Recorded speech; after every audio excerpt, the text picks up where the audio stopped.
안녕하세요. 해광철 의원입니다. 요즘 코로나 시대를 겪으면서 많은 사람들이 이렇게 주먹 인사를 하죠.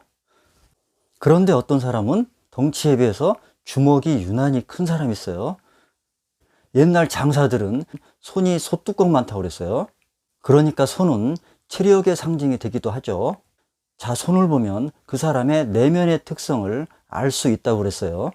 왜냐하면 손은 대뇌가 지령하는 신호를 전달받아서 수행하는 역할을 한다.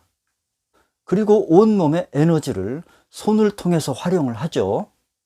그래서 손 힘이 세면 그만큼 그 사람의 체력도 강하다. 왜 승리의 표시로 주먹을 불끈 쥐지 않습니까? 이렇게 손은 체력을 나타낸다. 그래서 다부진 사람들 보면 손이 두툼하고 뻣뻣하고 주먹으로 못을 박을 정도로 단단합니다. 그리고 손은 뭐니 해도 체격에 비례하죠. 그래서 체구가 큰 사람들은 손도 크다.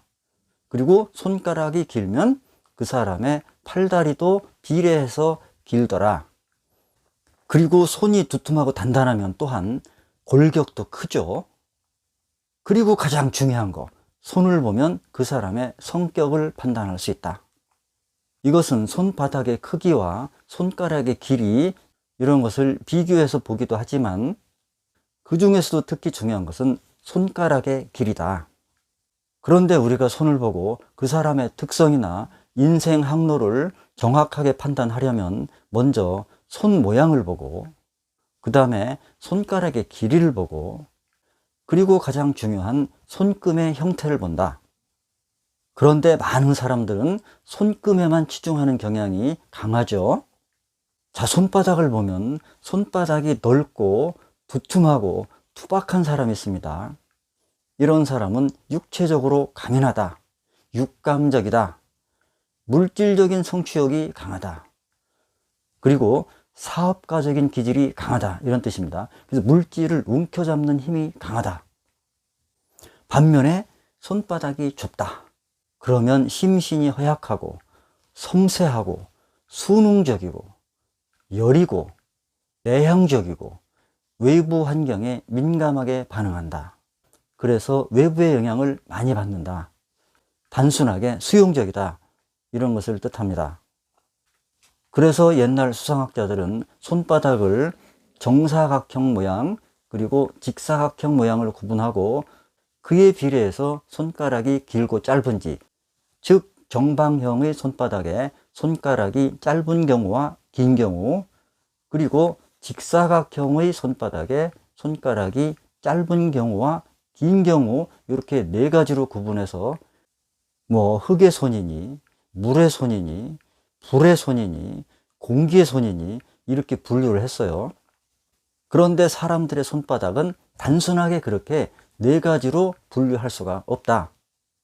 그리고 도대체 손바닥에 비해서 손가락이 얼마나 길어야 긴 건지, 그리고 손바닥이 정사각형인지 직사각형인지 이런 거 구분하기 애매모호합니다. 그래서 손을 볼 때는 평범한 것은 무시하고 그 사람 손에 나타나는 특징적인 것만 살펴봐라.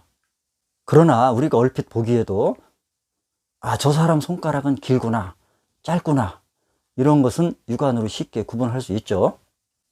자, 손가락의 길이를 측정할 때는 여기서부터 여기까지입니다. 즉, 이 손목 주름선부터 중지 기저선까지 이게 손바닥의 길이입니다. 그리고 손가락의 길이는 이 중지 밑에 기저선부터 중지 끝까지를 재요. 그래서 이 손가락의 길이가 이 손바닥 길이의 4분의 3 이하다. 그러면 짧은 거로 오고, 손가락 길이가 손바닥 길이의 90% 이상 된다. 그러면 긴 손가락이라고 얘기를 합니다. 자, 그렇게 기준을 정해놓고 손바닥보다 손가락의 길이가 상대적으로 길다. 그러면 그 사람은 세심한 성격이다. 세련돼 있다. 추상적인 것을 좋아한다. 전문적인 일에 적합하다. 성격은 내향적이고 분석적이다. 일을 어떤 경험에 의해서 추진하는 게 아니고 직관적으로 처리할 수 있는 능력을 가지고 있다. 그러니까 정신적으로 많이 발달되어 있다. 이런 얘기가 되겠죠. 반면에 손바닥 길이가 손가락 길이보다 상대적으로 길다. 그러면 이 사람은 조급한 성격이다. 전문성이 좀 떨어진다. 모든 일을 두루뭉실하게 처리하려고 한다. 직관적이기보다는 경험적으로 일을 처리한다. 그리고 육체적인 일에 강하고 실용적인 기술이 발달되어 있다. 그러니까 디테일에는 약하겠죠. 모든 일을 통으로 처리하려고 한다. 그런데 손가락이 짧은 사람들이 성향이 그렇다고 해서 지능이 떨어진다는 얘기는 아니에요. 특성이 그렇다는 얘기지. 또 우리가 참고해야 될 사항은 이 손의 모양은 그 사람이 태어나고 자란 자연 환경에 따라서 다르다. 예를 들어서 저기 시베리아라든지 오지 산간 지역에서 태어나고 자란 사람들의 손은 대부분 투박하고, 즉 손가락이 짧고, 아시아 사람들은 대부분 손가락이 긴 편이다. 그러면은 손바닥과 손가락 중 어떤 것이 더 그 사람의 심리 상태나 특성을 판단할 수 있냐? 당연히 손가락입니다. 그래서 이 손가락에는 내면의 심리 상태, 추진력, 잠재적인 특성, 이런 것들이 담겨 있습니다. 그러니까 손을 소중하게 다뤄야 합니다. 손을 잘못 놀리면 큰일 나죠. 그래서 옛날 어른들은 손뿌리를 조심하거라 그러셨습니다. 그러면은 손가락은 무엇을 봐야 되느냐? 가장 중요한 것은 손가락의 길이입니다. 그러면 손가락의 길이는 어떻게 비교를 하느냐? 먼저 이 검지와 약지 손가락 두 개의 길이를 비교합니다. 자, 이렇게 보면 비슷해 보이죠? 그런데 어느 것이 긴지 판단하기 힘든 경우가 있어요. 그러면 이렇게 살짝 돌려봅니다. 그러면 더 확실하게 구분될 수 있어요. 그런데 이 검지가 약지보다 약 0.5cm 정도로 약간 비슷하게 짧다. 그러면 이런 경우는 검지와 약지의 길이가 비슷하다. 이렇게 봅니다. 그러면 중지의 길이는 어떻게 비교하냐? 자, 이 약지와 검지의 끝이 가운데 손가락 맨 위마디, 이 돌출된 부분 있죠? 거기 가운데를 지나면 표준 길이로 봐요. 그런데 이것이 요 위에 있다. 그러면 중지가 긴 것이고, 요 밑에 있다. 그러면 중지가 짧은 것이다. 그렇게 판단합니다. 손가락은 두뇌의 지령을 받아들이는 안테나라고 그랬죠. 그래서 손가락을 보면 그 사람의 정신적인 태도나 성격이 어떻게 형성되고 어느 부분으로 발달되어 있는지 그런 것을 알 수 있습니다. 자, 그 다음에 우리가 무의식적으로 엄지손가락을 이렇게 펴봐요. 그러면 나머지 네 손가락도 자동적으로 펴지죠.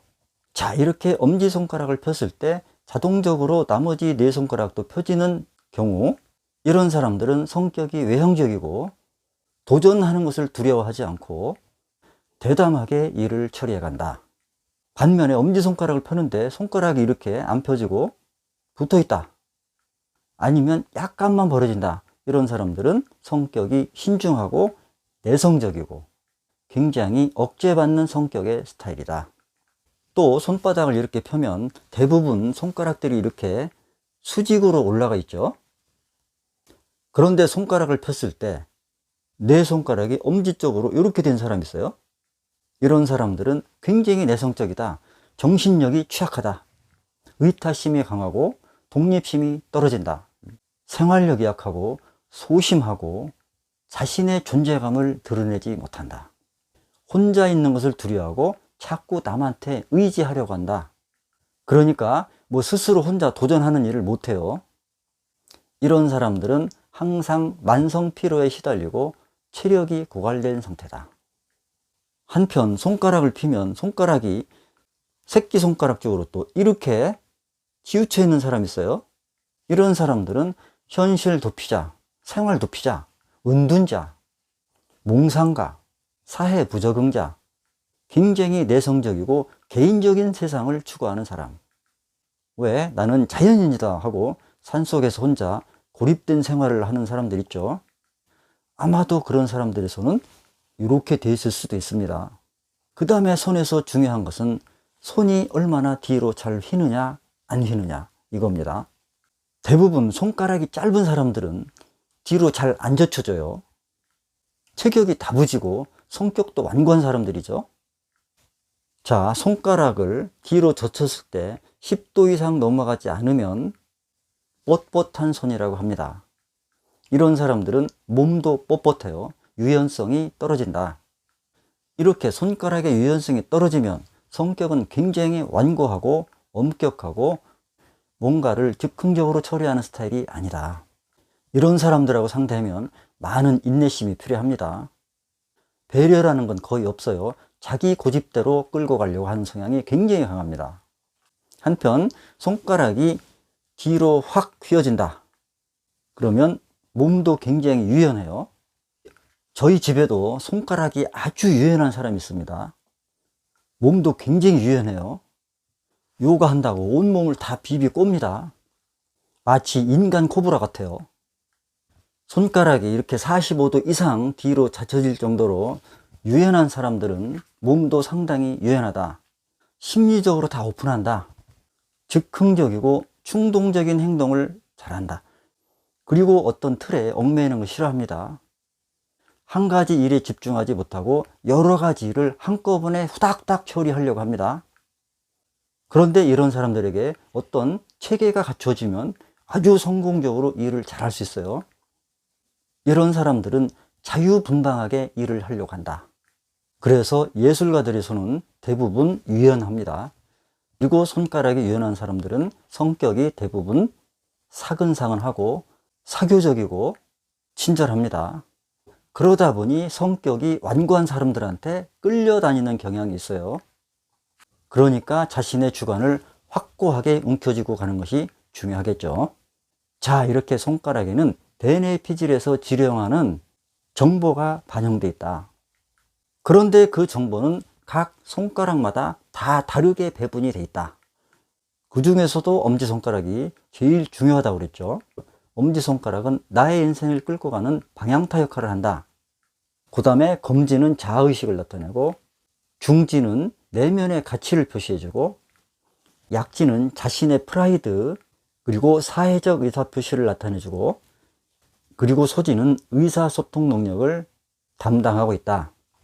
각 손가락의 세세한 특징은 다음 시간에 말씀드리도록 하겠습니다. 오늘은 이 손의 전체적인 특성에 대해서 말씀드렸습니다. 다음에 더 자세한 정보를 공유하도록 하겠습니다. 감사합니다.